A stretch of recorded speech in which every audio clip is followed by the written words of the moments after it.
बिस्मिल्लाहिर्रहमानिर्रहीम। कागज़ी क़यामत। इमरान शरीफ, मुसन्निफ़ मज़हर कलीम M.A। टाइगर ने टेलीफोन का रिसीवर रखा और फिर उछलकर कुर्सी से उठ खड़ा हुआ। इसके सामने एक खौफनाक मिशन था। वो शेर खान को अच्छी तरह जानता था कि वो कितना ताकतवर, चालाक और अय्यार आदमी है। इस शख्स का इसके भरे हुए बार से अगवा बज़ाहिर एक नामुमकिन का इकदाम था, मगर टाइगर जानता था कि उसे हर कीमत पर यह काम करना है, क्योंकि वो इसे अपनी सलाहियतों के लिए चैलेंज समझता था। आखिर इमरान ने इसे इस काबिल समझा था, इसीलिए उसे ये मिशन सरअंजाम देने का हुक्म दिया था। टाइगर इमरान को देवताओं की तरह समझता था। इसके जहन के मुताबिक इमरान के मुंह से निकला हुआ हर लफ्ज अपनी जगह अटल होता है और इसका पूरा होना एक लाजमी अमर है। इसने तेजी से कपड़े बदले, मेकअप किया और स्याह रंग का चुस्त लिबास पहनने के बाद इसने अलमारी खोली और इसके खुफिया खाने से एक रिवॉल्वर निकालकर जेब में डाला और फिर तेजी से कमरे का दरवाजा खोलकर बाहर निकलता चला गया। दरवाजे को लॉक करके वो राहदारी से गुजरकर सीधा लिफ्ट की तरफ बढ़ा। लिफ्ट ने चंद ही लम्हों में उसे होटल के बड़े हॉल में पहुंचा दिया। टाइगर लिफ्ट से निकलकर तेज तेज कदम उठाता हुआ हॉल के बैरूनी दरवाजे से निकलकर पार्किंग शेड की तरफ बढ़ता चला गया। पार्किंग शेड में इसकी मोटरसाइकिल और एक स्पोर्ट्स कार मौजूद थी। ये स्पोर्ट्स कार मखसूस साख्त की थी और इमरान ने एक मुहिम के बाद उसे ये कार तोहफे के तौर पर दी थी। इस कार को वो बेहद अजीज रखता था और सिवाय खास मौक़ों के आम तौर पर इस्तेमाल नहीं करता था। आज के मिशन के लिए इसने कार का इंतखाब किया और फिर चंद लम्हों बाद इसकी कार तेज रफ्तारी से फासले तय करती हुई जॉनी बार की तरफ बढ़ती चली जा रही थी। जॉनी बार जाकिर रोड के आखिरी सिरे पर वाक़ था। इस बार में शहर के तमाम गुंडा अनासर का हर वक्त जमघटता रहता था, मगर शायद ये शेर खान का रोब था कि इस बार में कोई झगड़ा करने की जरूरत ना करता था। शेर खान आमतौर पर काउंटर के पीछे एक बड़ी सी कुर्सी पर बैठा शराब की चुस्कियां लेता रहता था। इसे काउंटर के नीचे इस किस्म का सिस्टम लगा रखा था कि हर मेज पर होने वाली गुफ्तगू बाकायदा रिकॉर्ड होती रहती थी और फिर फारिग वक्त में इस तमाम गुफ्तगू को गौर से सुनता और इस गुफ्तगू की वजह से उसे ज़ेर ज़मीन सरगर्मियों का इल्म रहता था। टाइगर ने कार जॉनी बार के सामने रोकी और फिर नीचे उतरकर वो सीधा बाहर के दरवाजे की तरफ बढ़ता चला गया। वो दिल ही दिल में दुआ मांग रहा था कि शेर खान काउंटर पर ही मौजूद हो, ताकि उसे इसके खास कमरे तक जाने की तकलीफ ना गवारा करनी पड़े। टाइगर ने शेर खान को अगवा करने का एक बिल्कुल सीधा सादा सा इकदाम सोचा था कि वो पिस्तौल के जोर पर शेर खान को जॉनी बार से बाहर ले आएगा और फिर उसे कार में बिठाते वक्त इसकी कनपट्टी पर जब लगाकर बेहोश कर देगा और कार लेकर हवा हो जाएगा। उसे यकीन था कि एक बार शेर खान को कार तक ले आया तो फिर दुनिया की कोई ताकत उसे पकड़ नहीं सकती। हॉल में दाखिल होकर वो सीधा काउंटर की तरफ बढ़ता चला गया। शेर खान काउंटर के पीछे अपनी मखसूस कुर्सी पर मौजूद था। इसके हाथ में जाम था और नजरें हॉल का जायजा लेने में मसरूफ थीं। टाइगर काउंटर के करीब जाकर रुक गया। क्या चाहिए? काउंटरमैन ने कड़क लहजे में पूछा। शेर खान से बात करनी है, टाइगर ने भी गुंडों के लहजे में जवाब देते हुए कहा। अपना नाम सुनकर शेर खान चौंका और फिर इसकी नजर टाइगर पर जम गई। बॉस, ये पिद्दा आपसे बात करना चाहता है, काउंटरमैन ने, जो एक रहीम शहीम आदमी था, बड़े मजाकाखेज लहजे में शेर खान की तरफ मुड़कर बात करते हुए कहा। मगर दूसरा लम्हा इस पर क्यामत बनकर टूटा। टाइगर ने काउंटर पर पड़ी हुई शराब की एक बड़ी सी बोतल उठाई और पूरी कुव्वत से काउंटरमैन के सर पर तोड़ दी। एक जबरदस्त धमाका हुआ और काउंटरमैन चीख मारकर काउंटर के पीछे गिरता चला गया। हॉल में मौजूद हर शख्स इस धमाके से चौंक पड़ा। शेर खान एक लम्हे के लिए तो हैरत भरे अंदाज में ये सब कुछ देखता रहा, जैसे उसे टाइगर की इस जुर्रत का यकीन ना आ रहा हो। फिर वो उछलकर खड़ा हो गया। इसका चेहरा गुस्से की शिद्दत से सुर्ख पड़ गया और आंखों में भूखे भेड़िए की सी चमक उभर आई। कौन हो तुम, और तुमने मेरे आदमी पर हाथ उठाने की जुर्रत कैसे की? शेर खान ने धारते हुए कहा। आहिस्ता बोलो, ऊंची आवाज में बोलकर तुम मुझ पर रोक नहीं डाल सकते। तुम्हारे आदमी ने मेरा मजाक उड़ाने की गुस्ताखी की थी और ये कम अज कम सजा थी जो मैंने उसे दी है, टाइगर ने भी गुर्राते हुए कहा। ओह, तो ये दमखम है तुम्हारा? बहुत खूब, शेर खान ने बड़े भयानक अंदाज में मुस्कुराते हुए कहा और फिर वो कदम उठाता काउंटर से बाहर आ गया। हॉल में मौजूद सब लोग, जो शहर के छटे हुए गुंडे थे, गैर इरादी तौर पर अपनी अपनी कुर्सियों से उठ खड़े हुए। हॉल में मौजूद बैरे भी तेजी से सिमटकर टाइगर के गिर्द दायरे की सूरत में फैलते चले गए। टाइगर अच्छी तरह जानता था कि अगर इसे जरा भी कमजोरी दिखाई तो ये लोग इसकी चटनी बनाकर रख देंगे। इसलिए वो चौकन्ना होकर खड़ा हो गया। मैं तुमसे एक ज़रूरी बात करना चाहता हूँ। अगर तुम इत्मीनान से मेरी बात सुन लो तो यकीनन फ़ायदे में रहोगे, वरना दूसरी सूरत में याद रखो, तुम्हारा सारा रोब तुम्हारे आदमियों के सामने नाक के रास्ते निकाल दूंगा। टाइगर ने बड़े सर्द लहजे में कहा। मैं तुम्हारी बात इस वक्त सुनूंगा जब सिर्फ तुम्हारी जबान ही हरकत कर सकेगी, जिसम नहीं। शेर खान ने आगे बढ़ते हुए कहा। इसकी तेज नजरें टाइगर पर जमी हुई थी। ठीक है, अभी फैसला हो जाता है कि तुम शेर खान हो या गीदड़ खान, टाइगर ने बड़े मुतमईन लहजे में जवाब देते हुए कहा। इसी लम्हे एक लहीम शहीम बहरा तेजी से टाइगर की तरफ बढ़ने लगा। ठहरो, तुम्हें से कोई मदाखलत ना करे। इसने शेर खान को ललकारा है और शेर खान इसे बताएगा कि मौत किसे कहते हैं। शेर खान ने हाथ उठाकर बैरे को रोकते हुए कहा और बैरा बुरा सा मुंह बनाता हुआ पीछे हटता चला गया। अगर तुम्हारे पास कोई असलहा हो तो उसे निकालकर पहले इससे अपनी हसरत पूरी कर लो। शेर खान ने टाइगर से मुखातिब होकर कहा। असलहे की क्या जरूरत है, तुम्हारे लिए तो मेरे हाथ ही काफी हैं। टाइगर ने जवाब दिया। और फिर जैसे ही इसकी बात खत्म हुई, टाइगर अपनी जगह से बिजली की तरह उछला और इसे पूरी कुव्वत से शेर खान के सीने पर फ्लाइंग किक लगाने की कोशिश की। मगर शेर खान इतनी आसानी से मार खाने वाला कहाँ था। वो इंतहाई तेजी से एक तरफ हट गया और टाइगर अपने ही जोर में उछलता हुआ हॉल के बैरूनी गेट से जा टकराया। जैसे ही टाइगर शीशे के बने हुए गेट से टकराकर नीचे गिरा, शेर खान ने इस पर छलांग लगा दी। मगर टाइगर चिकनी मछली की तरह फर्श पर फिसलता हुआ अंदर की तरफ आ गया और शेर खान सर के बल दरवाजे के निचले हिस्से से एक धमाके से जा टकराया। इसकी जर्ब से शीशा टूट गया और शेर खान का आधा जिस्म दरवाजे के बाहर और आधा जिस्म अंदर रह गया। फिर इससे पहले कि वो संभल कर बाहर निकलता, टाइगर ने तेजी से उछलकर पूरी कुव्वत से इसकी पुश्त पर लात जमा दी और शेर खान उछलकर दरवाजे से बाहर जा गिरा। टाइगर ने फुर्ती से दरवाजा खोला और फिर वो बाहर निकल आया। मगर अब शेर खान संभल कर खड़ा हो गया था। इसके चेहरे पर शदीद तरीन गुस्से के आसार नुमाया थे। जैसे ही टाइगर बाहर निकला, शेर खान ने उसे संभलने ही ना दिया और पूरी कुव्वत से एक जोरदार मुक्का उसके सीने पर जड़ दिया। टाइगर को एक लम्हे के लिए यही महसूस हुआ जैसे इसकी सांस रुक गई हो, मगर दूसरे लम्हे इसने अपने आप को संभाला और अपने ऊपर छाए हुए शेर खान को इसने पूरी कुव्वत से पीछे धकेल दिया और खुद तेजी से खड़ा हो गया। शेर खान झटका खाकर बरामदे के बाहर खड़ी हुई टाइगर की कार से जा टकराया। हॉल में मौजूद तमाम गुंडे अब हॉल से बाहर निकलकर ये खौफनाक लड़ाई देख रहे थे। शेर खान कार के दरवाजे से टकराकर उछला और फिर इसने एक बार फिर टाइगर पर छलांग लगा दी।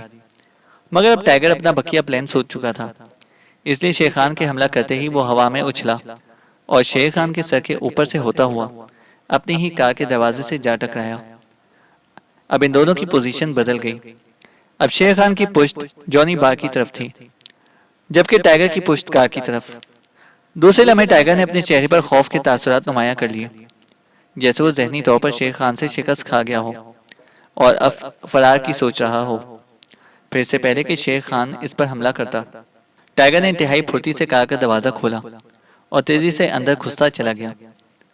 ठहरो बुज़दिल आदमी, अब तुम कहाँ भाग सकते हो, शेर खान ने बड़े फातिहाना अंदाज में ठाड़ते हुए कहा और तेजी से कार के खुले दरवाजे की तरफ लपका। टाइगर इतनी देर में खिसक कर दूसरी तरफ की ड्राइविंग सीट पर पहुंच चुका था। मुझे कुछ ना कहो, खुदा के लिए मैं चला जाता हूँ, टाइगर ने शेर खान के करीब पहुंचते ही घिघियाए हुए लहजे में कहा।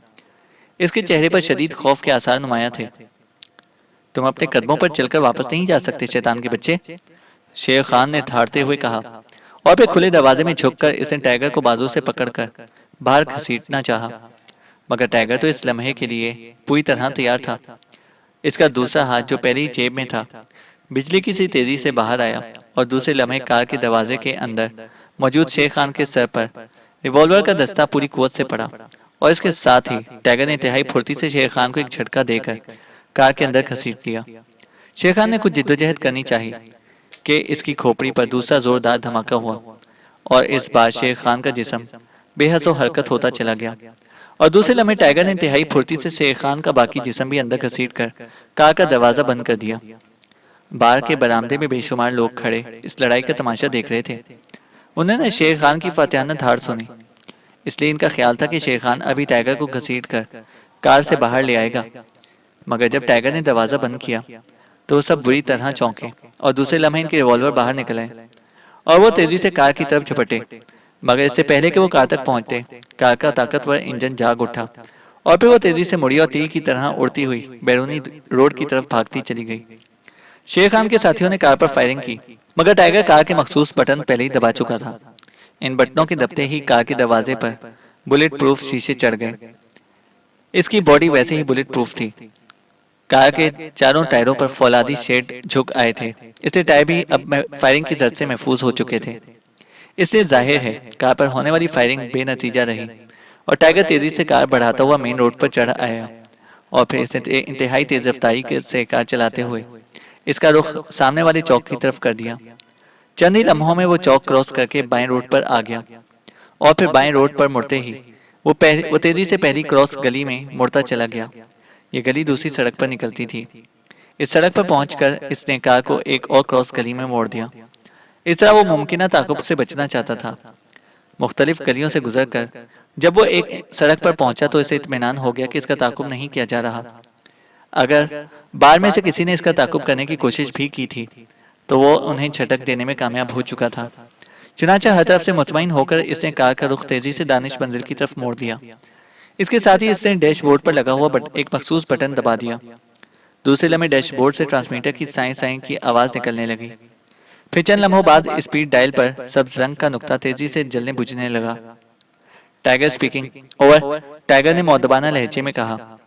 Imran speaking, over. दूसरी तरफ से इमरान की आवाज आई। बॉस, मैं शेर खान को कार में अगवा करके दानिश मंदिर लेकर आ रहा हूँ। वो मेरी साथ वाली सीट पर बेहोश पड़ा हुआ है। ओवर, टाइगर ने कहा। तुम्हारा ताकुब ताकुब तो नहीं हो रहा? ओवर, इमरान ने दूसरी तरफ से पूछा। नहीं बॉस, मैंने मुकम्मल इत्मीनान कर लिया है। ओवर, टाइगर ने जवाब दिया। ओके, सीधे दानिश मंजिल आ जाओ। गेट तुम्हें खुला मिलेगा। कार अंदर लेते आना, वहां मैं खुद संभाल लूंगा। ओवर एंड ऑल, इमरान ने जवाब दिया और टाइगर ने बटन ऑफ कर दिया और फिर कार की रफ्तार बढ़ा दी। तंजीम के वसीओ अरीज हॉल में इस वक्त सुर्ख रंग के चुस्त लिबास में मलबूस और मुंह पर सुर्ख रंग के नकाब लगाए 9 अफराद खामोश बैठे हुए थे। मैडम कैट ने इमरजेंसी मीटिंग कॉल की थी, इसलिए तंजीम के ये 9 सरबराह इस वक्त मीटिंग हॉल में मौजूद थे। इनका 10वां साथी जो नंबर 1 था, पिछली मीटिंग में मैडम कैट के कहर का निशाना बनकर हलाक हो चुका था, इसलिए अब इनकी तादाद 9 थी। अलबत्ता इनके नंबर बदल चुके थे और अब वो नंबर 1 से नंबर 9 थे। चंद लम्हों बाद कमरे में बिल्ली की मियाऊ मियाऊ की आवाजें गूंजी और इन सबके आसाब तन गए। दूसरे लम्हे सामने वाली दीवार का दरमियानी हिस्सा किसी स्क्रीन की तरह रोशन होता चला गया और चंद लम्हे स्क्रीन पर रोशनी की लहर कूदती रही। फिर स्याह रंग की बड़ी सी बिल्ली की तस्वीर उभर आई। इन सब की नजरें इस खौफनाक बिल्ली पर जमी हुई थी। ये स्याह बिल्ली तंजीम का मखसूस निशान था और तंजीम की सरबराह मैडम कैट का स्लोगन थी। आप लोगों ने मिशन के बारे में कोई तजवीज सोची? अचानक बिल्ली के लबों को हरकत हुई और कमरे में एक करख्त नुस्वानी आवाज गूंज उठी। यस मैडम, मैंने एक तजवीज सोची है, एक आदमी ने खड़े होकर मौदबाना अंदाज में कहा। हाँ नंबर 7, अपनी तजवीज बयान करो, मैडम कैट ने कहा। मैडम, मेरे ख्याल में हमें अपने मिशन की में जरूरी तरमीम करते हुए पहले तमाम बड़ी ताकतों के महफूज सोने के जखायर पर अपने कब्जे में कर लेने चाहिए और फिर जाली करेंसी फैला देनी चाहिए। इस तरह कोई भी मुल्क इस बहरान पर फौरी तौर पर काबू ना पा सकेगा और हम इस पोजीशन में होंगे कि इनसे अपनी शराइत पर सौदेबाजी करके उन्हें सोना मुहैया कर सकें। नंबर 7 ने अपनी तजवीज़ पेश करते हुए कहा। और किसी के पास कोई तजवीज़ हो तो बयान करे, मैडम कैट की आवाज़ उभरी। मैडम, नंबर 7 की तजवीज़ अच्छी और काबिल अमल है, मगर मैं इसमें एक और तरमीम की तजवीज़ पेश करता हूँ। हमें पूरी दुनिया के सोने के ज़खायर अपने कब्जे में लेने के लिए तवील अरसे तक जिद्दोजहद करनी पड़ेगी। इसलिए मेरा ख्याल है कि अगर हम दुनिया की 3 सुपर पावर्स को कवर कर लें, मेरा मकसद शुगरान, रूसिया और एक्रीमिया से है, तो हमारा मकसद पूरा हो सकता है। नंबर 2 ने खड़े होकर कहा। और कोई तजवीज़ या तरमीम? मैडम कैट ने पूछा, मगर इस बार सब खामोश रहे। नंबर 7 की तजवीज़ और नंबर 2 की इसमें तरमीम अच्छी है। मैंने भी यही प्लान बनाया है। अगर हम 3 बड़ी ताकतों को काबू करने में कामयाब हो गए तो फिर बाकी दुनिया के ममालिक अपने आप हमारी ज़ेर निगरानी आ जाएंगे। और दूसरी बात यह कि यही ताकतें ही माशी तौर पर पूरी दुनिया में मुस्तहकम हैं। इसलिए इनके सोने के ज़खायर अगर हमारे कब्जे में आ गए तो हम दुनिया को माशी तौर पर कंट्रोल करने में कामयाब हो जाएंगे, मैडम कैट ने कहा। मगर मैडम, इन तीनों मुल्कों में सोने की कानें मौजूद हैं। ऐसा ना हो कि वो सोना निकालते और उसे साफ करने की रफ्तार तेज कर दें और हमारे इकदाम को बेअसर कर दें। एक मेंबर ने खड़े होकर कहा। बहुत खूब, ये भी एक अच्छा पहलू है। इस सिलसिले में हम ऐसा कर सकते हैं कि इन ममालिक के सोना निकालने और उसे साफ करने के कारखानों को तबाह कर दें। जाहिर है, नए कारखाने लगाने के लिए तवील वक्त चाहिए और इन कारखानों की अदम मौजूदगी में सोने की कानों से कोई फायदा ना उठाया जा सकेगा। मैडम कैट ने जवाब दिया। बिल्कुल दुरुस्त है मैडम, आपने बेहद अच्छी तजवीज़ सोची है। सबने मुत्तफिका आवाज में तायद करते हुए कहा। ठीक है, ये तय रहा। अब इस सिलसिले में पहले बुनियादी बातें सोच ली जाएं। हमें इन तीनों मुल्कों के सोने के महफूज ज़खायर के मुतालिक पूरी मालूमात हासिल होनी चाहिए। इन जगहों का पूरा पता, सोने की पूरी मिकदार और उन्हें लूटने का मुकम्मल प्लान। मैडम कैट ने कहा। यस मैडम, ये बहुत ज़रूरी है, सबने जवाब दिया। तो इस सिलसिले में आप लोग अपनी अपनी जिम्मेदारियां बांट लें। नंबर 1, तुमने एक्रीमिया को कवर करना है। नंबर 7, रूसिया को। और नंबर 3 शोग्रान को कवर करेगा। एक हफ्ते के अंदर अंदर मुझे ये सब प्लानिंग मिल जानी चाहिए ताकि आइंदा हफ्ते हम अमली इकदाम कर सकें। मैडम कैट ने कहा। ओके, हुक्म की तामील होगी मैडम। नंबर 1, 3 और 7 ने खड़े होकर कहा। नंबर 2, तुम्हारे जिम्मे एक्रीमिया के सोना साफ करने वाले कारखानों को उड़ाना है। नंबर 4, तुमने रूसिया। और नंबर 6, तुमने शुगरान में मिशन मुकम्मल करना है। मैडम कैट ने हिदायत देते हुए कहा। आपके हुक्म की तामील होगी मैडम। इन तीनों ने उठकर मौदबाना अंदाज में जवाब देते हुए कहा। मुझे इत्तला मिली है कि तीनों सुपर पावर्स ने हमारे मुकाबले के लिए अपने टॉप सीक्रेट एजेंटों पर मुश्तमिल एक टीम तश्कील दी है। इसके मुतालिक कुछ मजीद तफसीलात भी मिली हैं। नंबर 5 और नंबर 8, तुम दोनों को ये तफसीलात मिल जाएंगी। तुम दोनों ने मिलकर इस टीम को बेकार करना है, चाहे जिस तरह भी हो।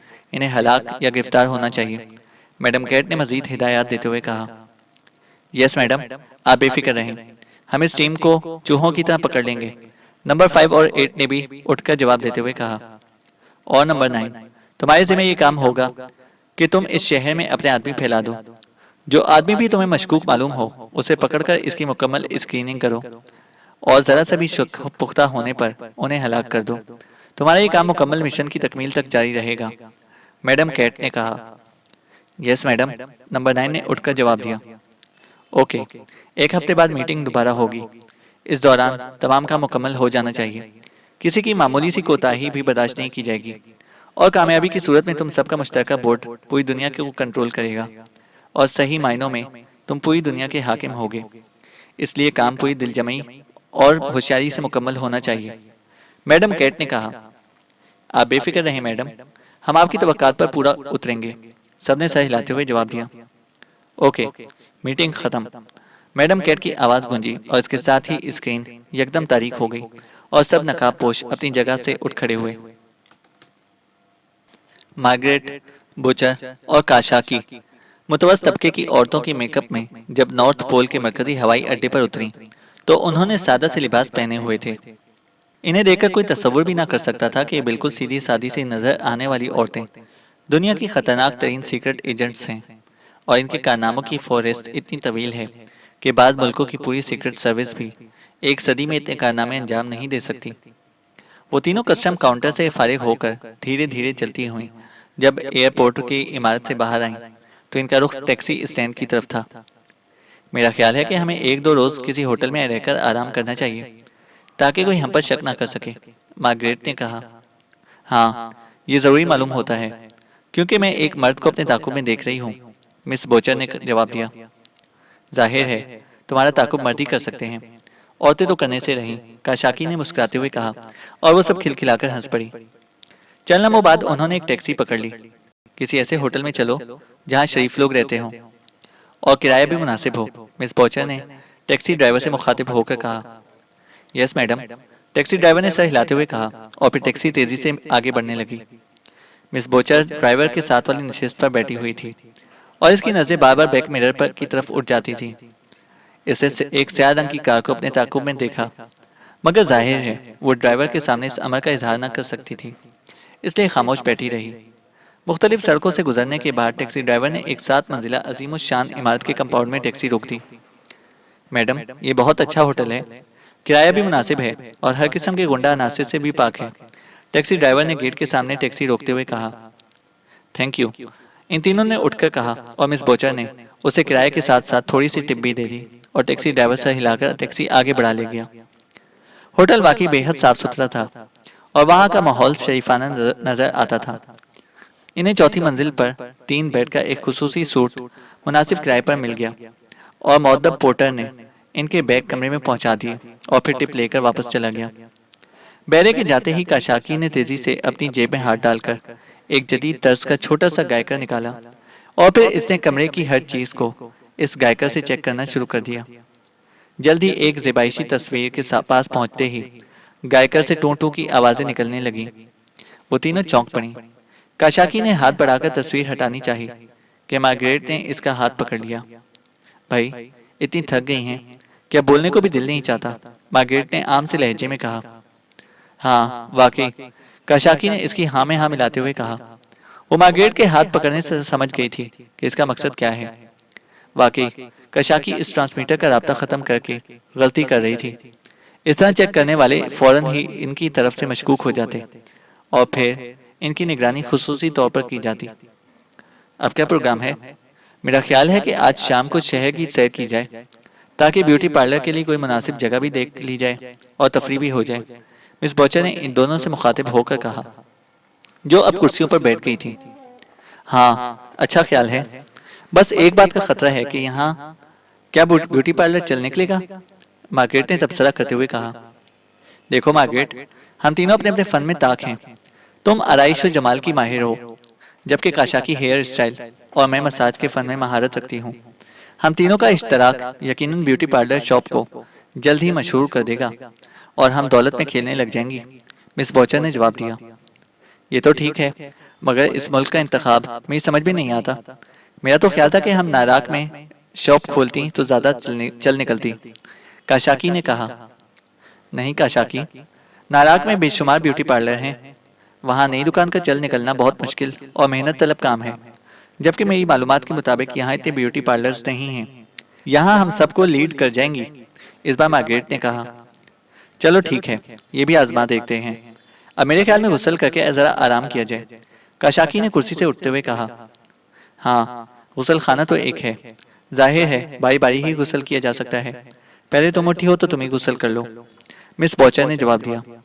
भाई, मैं तो ऐसे ही सोना चाहती हूँ, गुस्ल कर लिया तो नींद उड़ जाएगी। शाम को बाहर निकलने से पहले गुस्ल कर लूंगी, मार्गरेट ने कहा और फिर उठकर बेड पर लेट गई। चलो ये भी ठीक है, ऐसे ही सही, मिस बॉचर ने हंसते हुए कहा और फिर वो भी उठकर बेड पर लेट गई। मगर मुझे तो बगैर गुस्ल के चैन नहीं आएगा, इसलिए मैं तो चली गुस्ल खाने में, मिस काशाकी ने कहा और वो गुस्ल खाने का दरवाजा खोलकर अंदर दाखिल हो गई। इसने गुस्ल खाने का दरवाजा बंद करके उसी गायकर से गुस्ल खाने को चेक किया।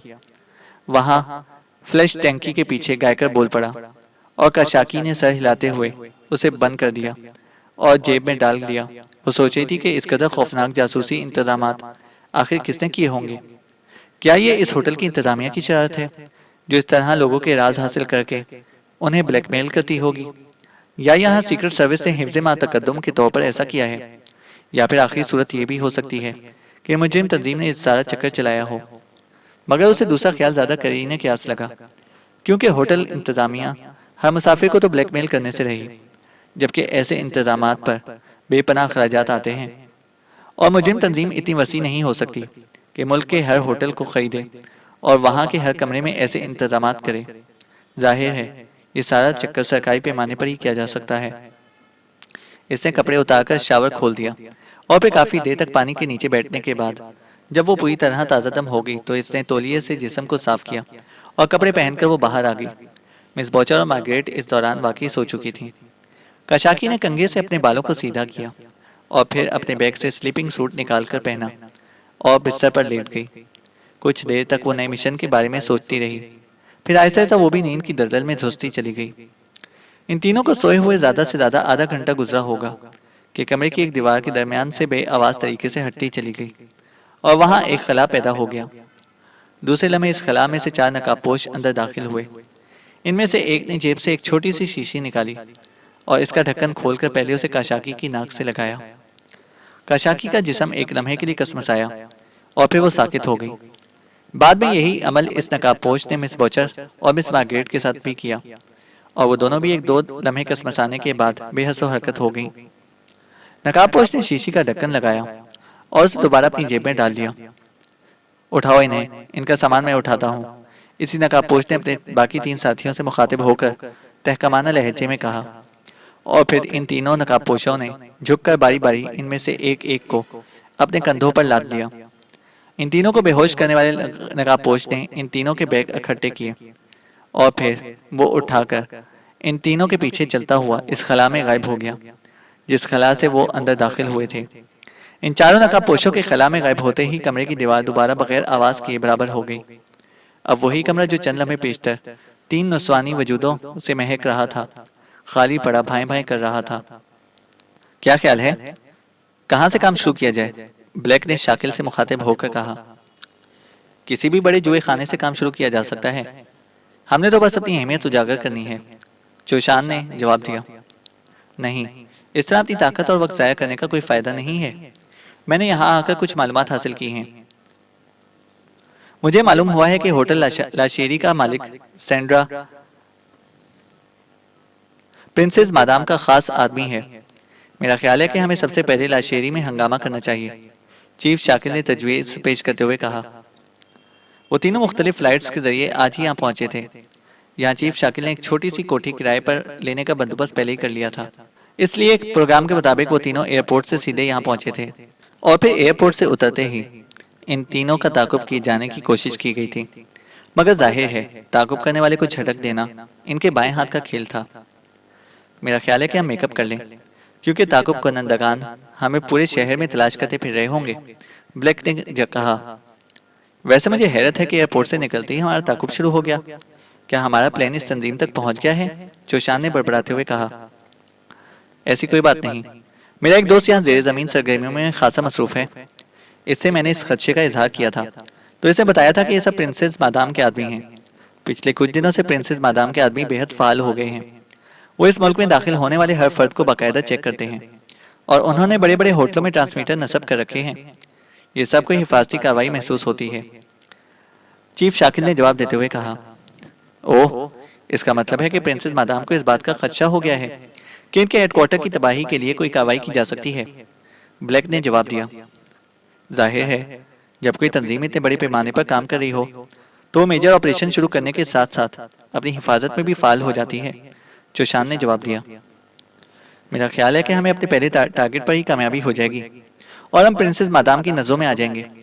इसलिए मेरा ख्याल है कि टारगेट कवर करने के बाद हम ताकुब करने वालों को झटकेंगे नहीं, बल्कि यहीं ले आएं ताकि वो आसानी से हमें ट्रैप करके अपने हेडक्वार्टर ले जाएं और हम फौरी तौर पर कोई एक्शन ले सकें, चीफ शाकिल ने तजवीज़ पेश करते हुए कहा। यह भी तो हो सकता है कि वो हमें हेडक्वार्टर ले जाने की बजाय यहीं गोली मार दें, चौशान ने कहा। ऐसा मुमकिन नहीं, जहाँ तक मुझे प्रिंसेस मादाम की मुतालिक मालूमात हासिल हैं, इसके आदमी पहले हमें हेडक्वार्टर लेकर जाएंगे। वहाँ वो जदीद मशीनरी के जरिए हमारा लाशऊर चेक करेंगे। अगर हमने अपने लाशऊर को बैंक कर लिया तो फिर वो हमारी तरफ से मुतमईन हो जाएंगे कि हम आम से गुंडे हैं। इसके बाद हो सकता है कि हम तीनों में से किसी को प्रिंसेस मादाम की ख्वाबगाह तक पहुंचने का एजाज हासिल हो जाए। इसके बाद क्या होगा ये हमारी सलाहियतों पर मुनहसर है, चीफ शाकिल ने जवाब देते हुए कहा। ओके, जो होगा देखा जाएगा, काम तो शुरू किया जाए, ब्लैक ने उठते हुए कहा और फिर वो जेब से मेकअप बॉक्स निकालता हुआ बाथरूम की तरफ बढ़ गया। मिस्टर ब्लैक, ये कौन सा मेकअप है? चीफ शाकिल ने इसे रोकते हुए पूछा। ये जदीद तरीन मेकअप है बॉक्स है। इस मेकअप को दुनिया की कोई मशीनरी चेक नहीं कर सकती। ये मेरे मुल्क के ज़हीन तरीन साइंसदानों की सलाहियतों का निचोड़ है, ब्लैक ने बड़े फखरिया लहजे में कहा। ठीक है, मैं भी यही चाहता हूँ कि हम तीनों का मेकअप ऐसा हो जो चेक ना किया जा सके, चीफ शाकिल ने जवाब दिया और ब्लैक मुस्कुराता हुआ बाथरूम में दाखिल हो गया। फिर बारी बारी इन तीनों ने मेकअप किया। इन तीनों ने मेकअप में खास तौर पर इस बात का ख्याल रखा था कि चेहरे पर सफाकी जैसे सबत हो जाए। वैसे भी वो तीनों इंतहाई ठोस जिस्मों के मालिक थे, इसलिए इन्हें उम्मीद थी कि प्रिंसेस मादाम तक पहुंच जाने में कामयाब हो जाएंगे। और प्रिंसेस मादाम के पास पहुंचने के बाद इन तीनों ने अपने अपने तौर पर प्लान बना रखे थे कि वो किस तरह प्रिंसेस मादाम को कवर करके इस बैनुल अक़वामी तंजीम को जड़ से उखाड़ फेंकेंगे। तकरीबन आधे घंटे के बाद वो तीनों तैयार होकर मिशन के लिए चल पड़े। इन तीनों के जिस्मों पर चुस्त लिबास थे और इन लिबासों की जेबों में मखसूस और जदीद तरीन असलहा मौजूद था। किराए की कार कोठी के पोर्च में मौजूद थी। ड्राइविंग सीट चीफ शाकिल ने संभाली, जबकि ब्लैक और चुशान पिछली नशिस्तों पर बैठ गए। चीफ शाकिल ने कार कोठी से निकालकर इसका रुख लाशेरी होटल की तरफ जाने वाली सड़क पर की तरफ मोड़ दिया। जिस कदर ज़्यादा से ज़्यादा सफाकी शो हो सके की जाए। वापसी के लिए हर मेंबर जो तरीका मुनासिब समझे इख्तियार कर ले। एक दूसरे की राह ना देखी जाए, चीफ शाकिल ने हिदायत देते हुए कहा। ठीक है, हम समझते हैं, ब्लैक ने इसकी हिदायत पर कदरे बुरा सा मुंह बनाते हुए कहा, और शाकिल खामोश हो गया। उसे भी शायद एहसास हो गया था कि वो नादानस्तगी में दुनिया के मशहूर सीक्रेट एजेंटों को बच्चों की तरह ट्रीट कर रहा है। कार इंतहाई तेज रफ्तारी से फासलों को निगलती हुई आगे बढ़ती चली जा रही थी। चैनल को सब्सक्राइब करें और बेल आइकन को प्रेस करें ताकि हमारी हर अपडेट आपको बर वक्त मिल सके।